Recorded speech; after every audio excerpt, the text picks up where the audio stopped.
हिमालय की ऊंची चोटियों में बसा हुआ है एक ऐसा प्रदेश जो अपनी प्राकृतिक सुंदरता और आध्यात्मिकता के लिए प्रसिद्ध है। यहाँ की खूबसूरती और आध्यात्मिक महत्व देखते ही बनता है। हर साल लाखों पर्यटक और श्रद्धालु यहाँ आते हैं। यह है उत्तराखंड, जिसे देवभूमि, देवताओं का घर भी कहा जाता है। यहाँ के मंदिर और तीर्थ स्थल इसकी धार्मिक महत्ता को दर्शाते हैं। उत्तर प्रदेश को विभाजित करके 9 नवंबर 2000 को उत्तराखंड भारत का एक अलग राज्य बना।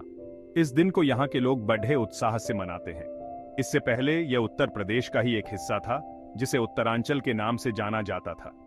उत्तराखंड का इतिहास और संस्कृति बहुत समृद्ध है। यह क्षेत्र हिंदुओं के लिए बहुत ही सांस्कृतिक और धार्मिक महत्व रखता है। यहाँ के त्योहार और मेले इसकी सांस्कृतिक धरोहर को जीवित रखते हैं। यहाँ के परिदृश्य में अनेक प्राचीन मंदिर और तीर्थ स्थल बिखरे हुए हैं। ये स्थल सदियों से श्रद्धालुओं को आकर्षित करते आ रहे हैं। राज्य के उत्तरी भाग में विशाल हिमालय का दबदबा है। यहाँ की ऊंची चोटियां और गहरी घाटियां अद्वितीय हैं। यहाँ आपको बर्फ से ढकी चोटियां और ग्लेशियर देखने को मिलेंगे। ये प्राकृतिक संरचनाएं यहाँ के पर्यावरण को विशेष बनाती हैं। निचले क्षेत्र घने जंगलों से आच्छादित हैं, जो विविध वनस्पतियों और जीवों से भरपूर हैं। यहाँ की जैव विविधता अद्वितीय है। प्रकृति प्रेमियों और साहसिक लोगों के लिए उत्तराखंड किसी स्वर्ग से कम नहीं है। यहाँ की ट्रैकिंग ट्रेल्स और एडवेंचर स्पोर्ट्स बहुत लोकप्रिय हैं। ये लुभावने दृश्य और रोमांचकारी ट्रैकिंग ट्रेल्स प्रदान करता है। यहाँ की प्राकृतिक सुंदरता और शांत वातावरण हर किसी को मंत्रमुग्ध कर देता है। उत्तराखंड ग्लेशियरों से निकलने वाली कई बारहमासी नदियों से धन्य है। ये नदियां साल भर बहती रहती हैं और राज्य के जीवन का अभिन्न हिस्सा है। भारत की 2 सबसे पवित्र नदियां गंगा और यमुना इसी राज्य से होकर बहती हैं। ये नदियां न केवल धार्मिक दृष्टि से महत्वपूर्ण हैं, बल्कि कृषि और पेयजल के लिए भी अत्यंत महत्वपूर्ण हैं। गंगा गंगोत्री ग्लेशियर से निकलती है, जबकि यमुना का उद्गम यमुनोत्री ग्लेशियर से होता है। ये ग्लेशियर हिमालय की ऊंचाइयों में स्थित हैं और इन नदियों को निरंतर जल प्रदान करते हैं। ये नदियां हिंदुओं के लिए अत्यधिक धार्मिक महत्व रखती हैं। हर साल लाखों तीर्थयात्री इन नदियों के किनारे स्थित तीर्थ स्थलों पर आते हैं। सिंचाई और जल विद्युत उत्पादन के लिए इन नदियों पर कई बांध बनाए गए हैं। ये बांध राज्य की कृषि और ऊर्जा आवश्यकताओं को पूरा करने में मदद करते हैं। टिहरी बांध, जो दुनिया के सबसे ऊंचे बांधों में से एक है, गंगा की एक सहायक नदी भागीरथी पर स्थित है। यह बांध न केवल जल विद्युत उत्पादन करता है, बल्कि बाढ़ नियंत्रण में भी महत्वपूर्ण भूमिका निभाता है। ये बांध उत्तर भारत के एक बड़े हिस्से को पानी और बिजली उपलब्ध कराने में महत्वपूर्ण भूमिका निभाते हैं। इनसे उत्पन्न बिजली कई राज्यों की ऊर्जा आवश्यकताओं को पूरा करती है। हालांकि इन बांधों के निर्माण ने पर्यावरण संबंधी चिंताओं को भी जन्म दिया है। जंगलों की कटाई और पारिस्थितिकी तंत्र पर प्रभाव जैसे मुद्दे सामने आए हैं, जिनका समाधान आवश्यक है। उत्तराखंड अपनी अंतर्राष्ट्रीय सीमा उत्तर में चीन के एक स्वायत्त क्षेत्र तिब्बत से साझा करता है। यह सीमा वास्तविक नियंत्रण रेखा LAC का एक हिस्सा है। यह राज्य भारत के कई अन्य राज्यों के साथ भी अपनी सीमाएं साझा करता है।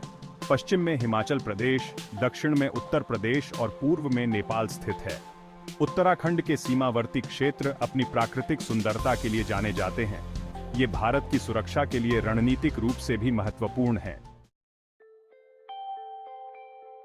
भाग 4, उत्तराखंड के रत्नों की सैर। उत्तराखंड, जिसे देवभूमि भी कहा जाता है, अपने अद्वितीय प्राकृतिक सौंदर्य और सांस्कृतिक धरोहर के लिए प्रसिद्ध है। उत्तराखंड पर्यटन स्थलों का खजाना है। यहाँ के हर कोने में कुछ नया और अद्भुत देखने को मिलता है, जो पर्यटकों को बार बार आने के लिए प्रेरित करता है। विश्व की योग राजधानी ऋषिकेश आध्यात्मिक साधकों और साहसिक उत्साही लोगों को आकर्षित करता है। यहाँ गंगा के किनारे योग और ध्यान का अनुभव अद्वितीय है। हरिद्वार हिंदुओं के 7 पवित्र शहरों में से एक, गंगा आरती के लिए प्रसिद्ध है। यहाँ की धार्मिकता और भक्ति का माहौल हर किसी को मंत्रमुग्ध कर देता है। एक खूबसूरत झील के चारों ओर बसा नैनीताल एक शांत प्राकृतिक स्थल प्रदान करता है। यहाँ की ठंडी हवाएं और हरे भरे पहाड़ मन को शांति देते हैं। पहाड़ों की रानी मसूरी अपने औपनिवेशिक आकर्षण से पर्यटकों को मंत्रमुग्ध कर देती है। यहाँ की सुंदरता और शांति हर किसी को अपनी ओर खींचती है। भारत का सबसे पुराना राष्ट्रीय उद्यान जिम कॉर्बेट राष्ट्रीय उद्यान वन्यजीव प्रेमियों के लिए स्वर्ग है। यहाँ बाघों और अन्य वन्यजीवों को उनके प्राकृतिक आवास में देखना एक अद्भुत अनुभव है। गढ़वाल और कुमाऊं क्षेत्रों में ट्रैकिंग ट्रेल्स हिमालय के लुभावने दृश्य प्रस्तुत करते हैं। यहाँ की ट्रैकिंग यात्राएं साहसिक प्रेमियों के लिए एक स्वर्ग के समान हैं, जहां हर कदम पर नई चुनौतियां और सुंदरता मिलती है। भाग 5, उत्तराखंड के बारे में महत्वपूर्ण तथ्य। अपनी राजधानी देहरादून के साथ उत्तराखंड भारत का 27वां राज्य है। हिंदी राज्य की आधिकारिक भाषा है। राज्य अपनी समृद्ध सांस्कृतिक विरासत के लिए जाना जाता है, जो इसके लोक संगीत, नृत्य और त्योहारों में परिलक्षित होता है। उत्तराखंड फलों और सब्जियों का एक प्रमुख उत्पादक भी है। उत्तराखंड के लोग अपने गर्मजोशी भरे आतिथ्य और साधारण जीवन शैली के लिए जाने जाते हैं। उत्तराखंड की यात्रा एक समृद्ध अनुभव है, जो आध्यात्मिकता, रोमांच और प्राकृतिक सुंदरता का मिश्रण प्रदान करती है।